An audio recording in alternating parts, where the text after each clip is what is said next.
እንደምን ቆያችሁ ውድ የኢንትራንስ ቤተሰቦች። በዛሬው የ12ኛ ክፍል የባዮሎጂ ክፍለ ጊዜያችን እንግዲህ ዩኒት 3ን መነጋገራችንን የምንቀጥል ይሆናል ማለት ነው። በባለፈው ክፍለ ጊዜያችን ስለ C3 ፕላንትስ ተመልክተን ነበረ በመጨረሻ ያቆምነው። ዛሬ ደግሞ ስለ C4 ፕላንትስ መመልከታችን የምንጀምር ይሆናል ማለት ነው። In some plants like maize, sorghum, and sugarcane, the first product of carbon dioxide fixation is not the 3-carbon molecule phosphoglycerate. ስለዚህ የC3 ፕላንትስ የሚከተሉት መንገድ ሌሎች ፕላንቶች ደግሞ ላይከተሏቸው ይችላሉ ማለት ነው። እንግዲህ ሁሉም የየራሳቸው የተለያየ አይነት ፓዝዌይ እንዳላቸው ተመልክተን ነበረ። እንግዲህ በላይት ዲፔንደንት ሪአክሽን ጊዜ የሚያካሂዱት ያው ሳይክሊክም ነን ሳይክሊክም ሊሆን ይችላል። ያ ካለቀ በኋላ ያንን ፕሮዳክት ይዘው ወደ ካልቪን ሳይክል በሚመጡበት ጊዜ ግን ፕላንቶች የራሳቸው የሆነ ፓዝዌይ ይኖራቸዋል ማለት ነው። ከነሱ ውስጥ አንዱ C3 ነው። እሱን ተመልክተናል። በዛሬው ዕለት የምንመለከተው ደግሞ ስለ C4 ፕላንትስ ነው። ስለዚህ C4 ፕላንት የምንላቸው ወይም ደግሞ C4 ፓዝዌይ የሚያካሂዱት ለካልቪን ሳይክል ማለት ነው እነማን ናቸው ስንል ሜይዝ አለ፣ ሶርገም አለ፣ ሹገር ኬን አለ። በጣም እነዚህ ከኛ ጋር ፋሚሊያር የሆኑ ፕላንት ታይፖች ናቸው። በዚህ ኬዝ ላይ እንግዲህ በC4 ፕላንትስ ላይ ምን ይካሄዳል የሚለውን በምንመለከትበት ጊዜ the first product of carbon dioxide fixation በC4 ፕላንትስ ላይ ፎስፎግሊሰሬት አይሆንም ማለት ነው። ነገር ግን ያ ማለት ባለ 3 ካርበን ሞሌኪዩል አይደለም ፕሮዲዩስ የምናደርገው። ነገር ግን በC4 ፕላንትስ ላይ በመጀመሪያው ፊክሴሽን the first product of carbon dioxide fixation የሚሆነው 4 ካርበን ሞሌኪዩል ነው ማለት ነው። ስለዚህ ያም ደግሞ ማን ተብሎ ይጠራል? ኦክሳሎአሴቲክ አሲድ ይባላል ማለት ነው። በዛኛው ላይ በC3 ፕላንትስ ላይ ግን በመጀመሪያው ካርበን ዳይኦክሳይድ ፊክስ እንደተደረገ ባለ 3 ካርበን ሞሌኪዩል ነበር የምናገኘው። በዚህ ኬዝ ላይ ግን ባለ 4 ካርበን ሞሌኪዩል ነው ማለት ነው። በዚህ መልኩ ከስማቸው ጋር እያጣጣምን ልንይዘው እንችላለን ማለት ነው ዲፍረንሳቸው። እንግዲህ plants that utilize this way are commonly called the C4 or 4 carbon plants በመባል ይታወቃሉ። ያው ስማቸው የተሰጣቸው ከመጀመሪያው ፕሮዳክት ነው ማለት ነው። the oxaloacetic acid formed oxaloacetic acid ማለት እንግዲህ 4 ካርበን ኮምፓውንዱ ነው በመጀመሪያው የካርበን ዳይኦክሳይድ ፊክሴሽን የተገኘው ፕሮዳክት ማለት ነው። The oxaloacetic acid is formed when carbon dioxide is bound to a compound known as phosphoenol pyruvate or አሳጥረን ስንጽፈው PEP ብለን ልንጽፈው እንችላለን። አሳጥረን ደግሞ ለማንበብ ብንፈልግ ፔፕ ብለን ልናነበው እንችላለን ማለት ነው። ስለዚህ ኦክሳሎአሴቲክ አሲድ እንዴት ነው የሚፈጠረው ወይም ደግሞ ይሄ የ4 ካርበን ሞሌኪዩል እንዴት ነው የሚፈጠረው በምንልበት ጊዜ በመጀመሪያ ካርበን ዳይኦክሳይዱ ከፔፕ ጋር ኮምባይን ሊያደርግ ወይም ደግሞ ባይንድ ሊያደርግ ይገባል ማለት ነው። የት ነው የሚካሄደው? in the mesophyll cell. Oxaloacetic acid is formed when carbon dioxide is bound to a compound, that's the PEP, phosphoenol pyruvate, in the mesophyll cell. The oxaloacetic acid is reduced to malic acid or converted to aspartic acid, and the malic acid or the aspartic acid is decarboxylated to yield carbon dioxide and pyruvic acid in the bundled phase. Then carbon dioxide enters to the Calvin cycle. ስለዚህ በዚህ ኬዝ ላይ እንግዲህ የካርበን ዳይኦክሳይድ ሶርስ ለሁለተኛው ፕሮሰስ ለካልቪን ሳይክል እንግዲህ ማስኬጃ ነው። ስለዚህ ይህንን ካርበን ዳይኦክሳይድ ከየት ነው የምናገኘው የሚለውን በምንመለከትበት ጊዜ ፔፕ በሚሶፋይል ሴል ውስጥ እንግዲህ ፔፕ እና ካርበን ዳይኦክሳይድ አንድ ላይ በመሆን ኦክሳሎአሴቲክ አሲድን እንደሚፈጥሩ አይተናል። ከዛ በኋላ ኦክሳሎአሴቲክ አሲዱ ፎርም እንደተደረገው ወደ ማሊክ አሲድ ሪዲዩስድ ይሆናል።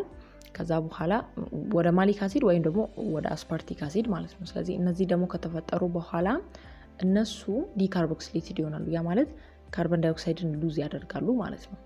ከዛ በመቀጠል እንግዲህ ወደ ምንነት ይቀየራሉ ማለት ነው። ካርበንን ሉዝ ዲካርቦክሲሌትድ ሆኑ ማለት ሉዝ ያደርጋሉ ማለት ነው። ሉዝ ሲያደርጉ ደግሞ ካርበን ዳይኦክሳይድን እና ፓይሩቪክ አሲድን ይፈጥራሉ ማለት ነው። ቤት ነው ደግሞ የሚፈጠረው በባንድል ሼዝ ሴል ውስጥ ነው ማለት ነው። ከዛ በኋላ then ካርቦን ዳይኦክሳይድ ወደ ከዚህ እንደ ፕሮዳክት የተገኘው ካርቦን ዳይኦክሳይድ ወደ ካልቪን ሳይክል መግባት ይችላል ማለት ነው። ስለዚህ በዚህ ኬዝ ላይ ሁለት አይነት ሴሎችን አይተን ነበር። ሚሶፋይል ሴል ነው አንደኛው ፔፕ ከካርቦን ዳይኦክሳይድ ጋር በመቀናጀት ወይም ደግሞ አንድ ላይ በመሆን ባይንድ በመሆን ኦክሳሎአሴቲክ አሲድን የሚሰጥበትን አይተናል። ከዛ በተጨማሪ ደግሞ ማሊክ አሲድ ዲካርቦክሲሌትድ እንደሚሆን አይተናል። የት ሲባል በባንድል ሼዝ ሴል ውስጥ ማለት ነው። ስለዚህ ሁለት ሴሎች ናቸው እዚህ ጋር ኢንቮልቭድ የሆኑት አስታውሱ።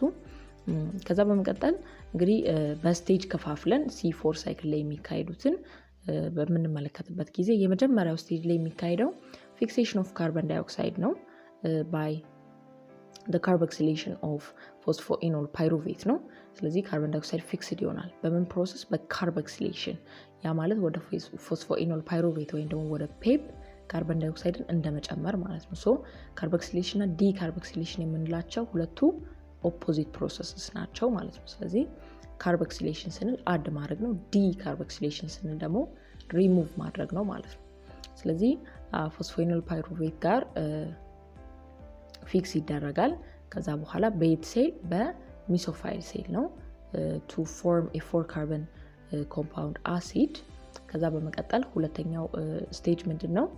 transport of the 4 carbon compound that's oxaloacetic acid ብለን ነበረ to the bundle Schiff cells። ስለዚህ ወደ ሌላኛ ሴል ትራንስፈር ይደረጋል ማለት ነው። እዛው ያ ፊክሴሽን የተካሄደበት ሚሶፋይል ሴል ውስጥ አይቆይም። በሁለተኛው ስቴጅ ምን ይሆናል? ባለ 4 ካርበን ኮምፓውንዱ ወደ ባንድል ሼዝ ሙቭ ያደርጋል። ከዛ ሶስተኛው ስቴጅ ዲካርቦክሲሌሽን ይካሄዳል ማለት ነው። ያ 4 ካርበን ኮምፓውንድ የሆነው አሲዱ ዲካርቦክሲሌትድ ይሆናል። ቤት ነው ይሄ የሚካሄደው? በባንድል ሼዝ ውስጥ ነው። ከዛ በኋላ ካርቦን ዳይኦክሳይድ እንደ ፕሮዳክት ጀነሬትድ ይሆናል ማለት ነው። ምክንያቱም ዲካርቦክሲሌሽን የሚባለው የካርቦክሲሌሽን ኦፖዚት ፕሮሰስ ስለሆነ which is then reduced to carbohydrate in the Calvin cycle። ስለዚህ ወደ ካልቪን ሳይክል ይገባና ካርቦሃይድሬት የመፍጠር ፕሮሰስ ውስጥ ኢንቮልቭድ ይሆናል ማለት ነው። አራተኛውና የመጨረሻው ስቴጅ ደግሞ እንግዲህ በዲካርቦክሲሌሽን ስቴጅ የተፈጠረውን ፓይሩቬቱን ወይም ደግሞ አላናይኑን ምን ማድረግ ነው? ወደ ኋላ ወደ ሚሶፋይል ሴል መውሰድ ነው ማለት ነው። ስለዚህ the first step is the transport of the 3 carbon compound ያም ደግሞ ፓይሩቬት ወይም ደግሞ አላናይን ከዲካርቦክሲሌሽን በኋላ የተፈጠረው ማለት ነው። that's formed by the decarboxylation step back to the mesophile cell and regeneration of carbon dioxide acceptor phosphoenol pyruvate። ስለዚህ በእነዚህ ስቴፖች ልናየው እንችላለን ማለት ነው ጠቅላላ አድርገን C4 ፕላንትን። ከዛ በመቀጠል እንግዲህ የምንመለከተው ካም ፕላንቶችን ይሆናል ማለት ነው። ሶ እንግዲህ the CAM mechanism enables plants to improve water use efficiency. So the CAM mechanism is similar in many respects to the C4 cycle.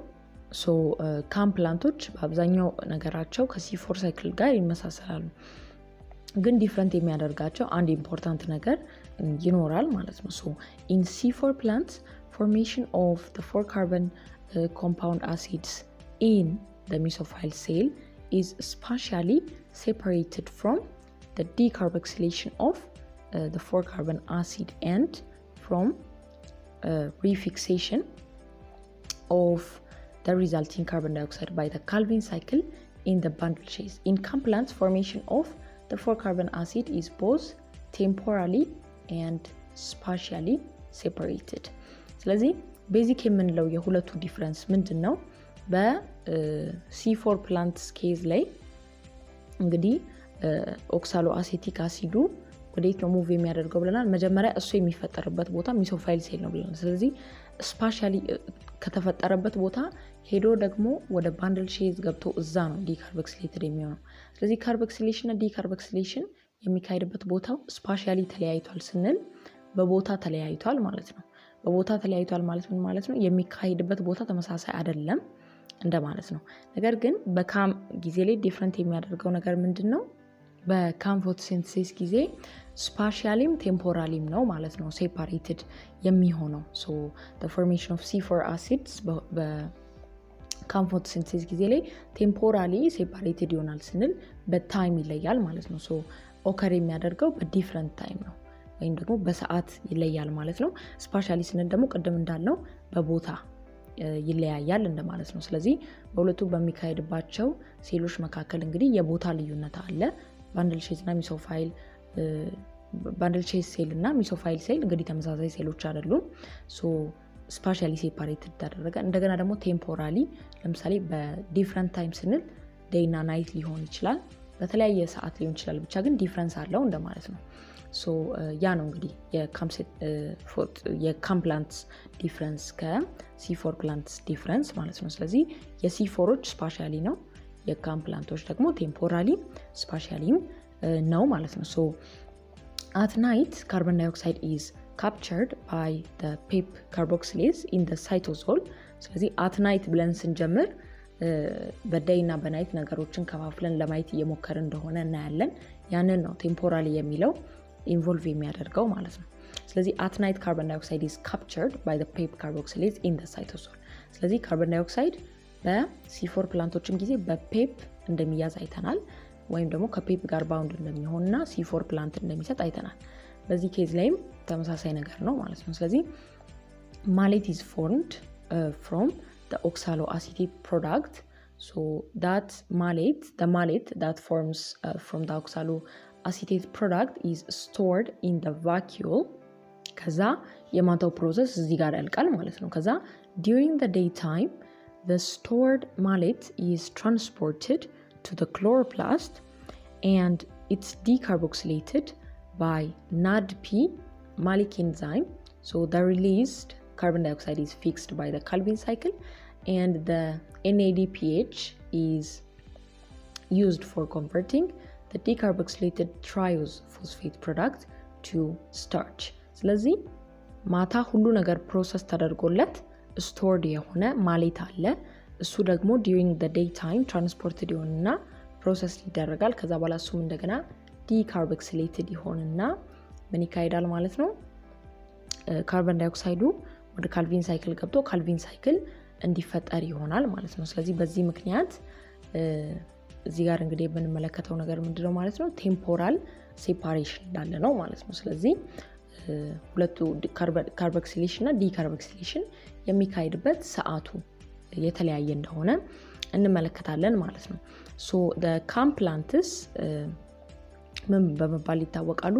water storing plants በመባል ሊታወቁ ይችላሉ እንደ ካክቲ ያሉት እንደ ኤግዛምፕል ሊወሰዱ ይችላሉ ማለት ነው so these plants achieve their high water use efficiency by opening their stomata during the cool desert nights and closing them during the hot dry days ስለዚህ አሁን ለፕላንቶቹ እንግዲህ ካርቦን ዳይኦክሳይድ ሰፕላይ ያስፈልጋቸዋል especially for the Calvin cycle በዚህ ምክንያት ይሄ ካርቦን ዳይኦክሳይድ ደግሞ የሚገባው በየት ነው ማለት ነው በስቶማታቸው ነው ማለት ነው ስለዚህ አሁን C3 ፕላንቶችን በቀደመው ክፍለ ጊዜያችን በምንመለከትበት ጊዜ ምን ብለን ነበር ስቶማታቸውን ክፍት ያደርጋሉ ብለን ነበር ምክንያቱም continuous supply of carbon dioxide ያስፈልጋል ለC3 ፕላንቶች ማለት ነው ስለዚህ በዛ መልኩ ደግሞ መቀጠል የማይችሉ ፕላንቶች አሉ ማለት ነው በዴዘርት የሚገኙ ፕላንቶች ክፍት አድርገው continuous supply of carbon dioxide እናስገባለን በሚሉበት ጊዜ ስቶማታቸው ተከፍተው ያለ ካርቦን ዳይኦክሳይድ ብቻ አይደለም የሚገባው ነገር ግን ውስጣቸው ያለውን ውሃ ሉዝ ያደርጉታል ማለት ነው በዚህ ምክንያት እንግዲህ ሁሉ ጊዜ ክፍት ማድረግ አይችሉም ስቶማታቸውን ማለት ነው ስለዚህ ምን ያደርጋሉ ቀን ቀን ስቶማታቸውን ይዘጉና ማታ ማታ ውሃ ሉዝ በማያደርጉበት ጊዜ ስቶማታቸውን ይከፍታሉ ማለት ነው ያ ደግሞ ለምንድነው የሚጠቅማቸው ቀን ቀን ዘግተው ማታ ማታ መክፈታቸው እንግዲህ ለምንድነው የሚጠቅማቸው it minimizes the water loss ግን H2O እና carbon dioxide they share the same diffusion pathway በዚህ ምክንያት እንግዲህ ያም ደግሞ ስቶማታ እንደሆነ አይተናል በዚህ ምክንያት carbon dioxide must then be taken up at night waterን lose ላለማድረግ ሲባል ማለት ነው so carbon dioxide is incorporated through carboxylation of phosphoenol pyruvate to oxaloacetate, which is then reduced to malate. The malate accumulates and is stored in the large vacuoles. So በዚህ መልኩ ነው ማለት ነው ፕሮሰሱ የሚካሄደው። The accumulation of substantial amounts of malic acid equivalent to the amount of carbon dioxide assimilated at night has long been recognized as a nocturnal acidification of the leaf. With the onset of the day, the stomata close, preventing the loss of water and further uptake of carbon dioxide. The leaf cells deacidify as the reserves of vacuolar malic acid are consumed. So because the stomata are closed, the internally released carbon dioxide cannot escape from the leaf and instead is fixed and converted to carbohydrate by the Calvin cycle. ስለዚህ በውስጥ ላይ እንግዲህ የሚካሄዱ ፕሮሰሶች አሉ ማለት ነው። ሶ በቀን ስቶማታው ተዘግቶ ባለበት ሰዓት ላይ ከሚካሄዱት ፕሮሰሶች ደግሞ ወይም ደግሞ ላይክ ዲካርቦክሲሌሽን ነው ያው እንግዲህ የሚያስፈልገው ምክንያቱም ካርቦን ዳይኦክሳይድን ማግኘት የምንችለው ከዛ ስለሆነ ማለት ነው።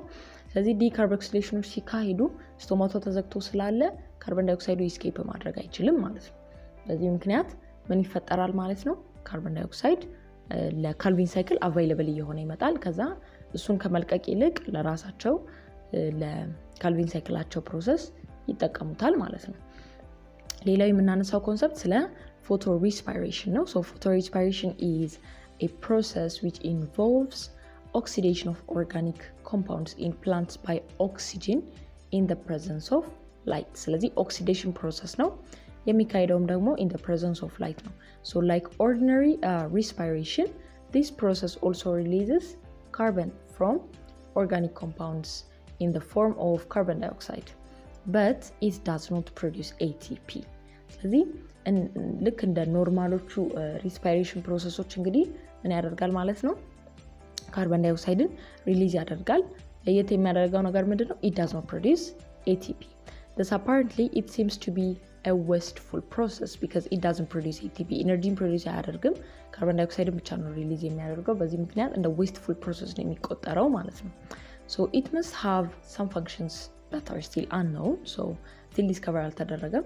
So this process occurs in the C3 plants and to some extent in the C4 plants. So photorespiratory substrate is glycolate here. So photorespiratory substrate mano glycolate no. Kaza bala rubisco instead of combining with carbon dioxide it combines with oxygen. ስለዚህ ኖርማሊ እኛ ስለ C3 plants ስናይ ያየነው ነገር ምንድነው? ከካርቦን ዳይኦክሳይድ ጋር ኮምባይን እንደሚያደርግ ነው ሩቢስኮ ማለት ነው። ስለዚህ ኢንስቴድ ኦፍ ኮምባይኒንግ ዊዝ ካርቦን ዳይኦክሳይድ ከኦክሲጅን ጋር ኮምባይን በሚያደርግበት ጊዜ ነው ማለት ነው ይሄ ዌስትፉል ፕሮሰስ የሚካሄደው። እና this type of oxidation of oxygen to RUBP molecule is known as photosynthetic C oxidation or glycolate pathway or C2 photorespiratory carbon oxidation cycle በመባል ይታወቃል ማለት ነው። ስለዚህ RUBP እንግዲህ ከካርቦን ዳይኦክሳይድ ጋር ኮምባይን በማድረግ ኤንዛይም ሩቢስኮ የተባለው ኤንዛይም ገብቶ ኢንቮልቭድ ይሆናል። ከዛ በኋላ የራሱን ፕሮዳክቶች ፕሮዲዩስ እንደሚያደርግ በC3 ፕላንቶች ላይ ተነበር። ኢንስቴድ ኦፍ ዲስ RUBP ኦክሲዳይዝድ ቢሆንስ የሚለው ነው ማለት ነው እዚህ ጋር ኮንሲደር የምናደርገው። ስለዚህ ምናልባት ይህ እንደዚህ አይነት ሲቹዌሽን መች ሊፈጠር ይችላል የሚል ጥያቄ ሊፈጥርባችሁ ይችላል። ሶ እንግዲህ እንደዚህ አይነት ሲቹዌሽን የሚሆነው የካርቦን ዳይኦክሳይድ ሾርቴጅ በሚኖርበት ጊዜ ነው ማለት ነው። ስለዚህ እነሱ RUBPዎች ከሱ ጋር ኮምባይን ማድረግ የሚችሉት ካርቦን ዳይኦክሳይድ በሚያጡበት ጊዜ ለምሳሌ ስቶማታው ዝግ ሆኖ ሊሆን ይችላል ልክ ካምፕላንቶች እንደሚያደርጉት ወይንም ደግሞ ብቻ በተለያየ ምክንያት ማታ ብቻ እየከፈቱ ምናምን ሊሆን ይችላል። በዚህ ምክንያት የካርቦን ዳይኦክሳይድ እጥረት በሚኖርበት ጊዜ እንግዲህ ይሄ ዌስትፉል ፕሮሰስ ይካሄዳል። ያም ደግሞ የሚሆነው RUBP ካርቦን ዳይኦክሳይድ እጥረት ስላለ ከኦክሲጅን ጋር ኮምባይን አድርጎ ምን በሚሆንበት ጊዜ ነው ማለት ነው? ኦክሲዴሽን በሚካሄድበት ጊዜ ነው ማለት ነው። በዚህ ምክንያት ነው እንግዲህ ፕላንቶች ሁልጊዜ C3 የማይሆኑ C3 ከሆኑ ሁልጊዜ ኦፕን ማድረግ አለባቸው። ሶ እነዛ C3 አይነት ፕላንቶችን ወስደን ዴዘርት ላይ ብናስቀምጣቸው ደግሞ ሁልጊዜ ኦፕን ካደረጉ ውሃ በጣም ሉዝ ያደርጋሉ። በዚህ ምክንያት ሰርቫይቭ ማድረግ አይችሉም። ደግሞ ስቶማታቸውን ደግሞ እንዝጋ ብለው በሚዘጉበት ጊዜ ደግሞ እንደዚህ እንደ ፎቶ ሪስፓይሬሽን አይነት እጥረት ወይም ደግሞ ከሾርቴጅ ኦፍ ካርበን ዳይኦክሳይድ የተነሳ የሚካሄዱ ፕሮሰሶች ዌስትፉል ፕሮሰሶች ይኖራሉ ማለት ነው። በዚህ ምክንያት ነው እንግዲህ ሁሉም ፕላንቶች የራሳቸውን ዌይ የሚከተሉት ማለት ነው። So generally photorespiration is expressed by the term called carbon dioxide compensation pointed, and it is defined as carbon dioxide concentration at which rate of uptake will be equal to the rate of photosynthetic respiratory carbon dioxide released. So photorespiration is common in C3 plants, but it's highly reduced in C4 plants, and it's even absent in the CAM plants. ምክንያቱም ምንድነው ራሳቸውን ከእንደዚህ አይነት ፕሮሰስ እንደዚህ አይነት ነገር እንዳይከሰትባቸው ሲሉ ለራሳቸው ልዩ አዳፕቴሽን በማዘጋጀታቸው ነው ማለት ነው ካሞችና C4 ፕላንቶች ማለት ነው። ሌላው በዚህ ዩኒት በአጭሩ ተመልክተን የምናልፈው ነገር ቢኖር the contribution of photosynthesis for the continuity of life, for oxygen and carbon dioxide balance in global warming የሚለው ነው። So the oxygen in the air comes from photosynthesis. So plants continue to replenish oxygen in the air. All of our food comes directly or indirectly from photosynthesis. Human beings are also dependent on the ancient products of photosynthesis such as the fossil fuels, the natural gas, coal and petroleum. ስለዚህ ፕላንቶች የሚያካሂዱት ፎቶሲንቴቲክ ፕሮሰሶች በጣም ኢምፖርታንት ናቸው። ምክንያቱም ካርበን ዳይኦክሳይድ እና ኦክሲጅን ባላንስን ይጠብቃሉ። ካርበን ዳይኦክሳይድን ከኤር በመውሰድ ኦክሲጅንን ደግሞ ሪሊዝ ያደርጋሉ። ኦክሲጅን ደግሞ እኛ ብሪዝ እንድናደርግ የሚያደርገን አየር ነው ወይም ደግሞ ጠቃሚ የሆነ ኤሌመንት ነው። በዚህ ምክንያት እንግዲህ የምንተነፍሰው እሱን ስለሆነ እሱን ይሰጡናል። ደግሞ እንደ ዌስት ከሪስፓይሬሽን የተነሳ እንደ ዌስት የምናወጣውን ደግሞ ለራሳቸው በመውሰድ ፕሮሰስ ላይ አውለው ጠቃሚ ነገርን ይሰጡናል። እንደገና ደግሞ ፕላንቶች በሚሞቱበት ጊዜ የሚካሄድ ፕሮሰስ አለ ማለት ነው። ሶ ዲኮምፖዝድ ሆነው እንደገና ደግሞ ለአፈሩ ልምላሜ ይጠቅማሉ። ከዛም አልፎ ደግሞ ancient products of photosynthesis የምንላቸው fossil fuels, natural gas, coal, petroleum እነዚህም እንግዲህ ከረጅም ዓመት በኋላ ጥቅም ላይ ሊውሉ የሚችሉ ናቸው ማለት ነው። ሶ የዛሬውን ክፍለ ጊዜያችን በዚህ እናበቃለን።